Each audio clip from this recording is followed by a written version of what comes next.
రోజు నీళ్లు పెడతానమ్మా, అందుకే ఇంత బాగొచ్చిండేది. ఎంత బాగుందోరా, ఎంత ఎర్ర వండుతుందో. సరిపోతుంది, పోదాందా విద్య?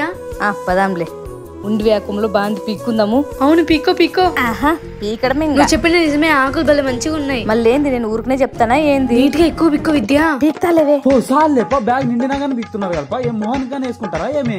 అబ్బా లేదులేరా, ఎంతైనా మీ చెట్టు అనే కదా బిల్డప్ ఇస్తా. నువ్వు ఏం లేదులే. ఇత్తనాలు కూడా పీక్కో, మన ఇంటి దగ్గర కూడా వేసుకుందాం. మా ఇంటి దగ్గర వేసుకుంటే మళ్ళీ మీ ఇంటికి రాను డాడా. పీక్కో లాస్ట్ లో. నేను పీక్తాను, చెట్టు అరిగిపోతున్నట్లు ఇత్తనాలు. వచ్చినప్పుడు ఏం అమాయకంగా వచ్చినారు, బ్యాగ్ నిండిపోయిందని ఏమేమో చెప్తున్నారు. ఏందప్ప, మీ చెట్టు దగ్గరికి వచ్చినామని బిల్డప్ ఇస్తాను. పుష్ప వాళ్ళ ఇంటి దగ్గర కూడా ఉంది, కాకపోతే వాళ్ళ చెట్లు కంటే మీ చెట్లు బాగా ఎర్రగా అవుతుందని వచ్చినామని. మాకేం చెట్లు లేకేం కాదు. మా బాయ్ దగ్గర పోతే ఇట్లాంటి చెట్లు 100 ఉన్నాయి. ఏంది 100 ఉన్నాయా?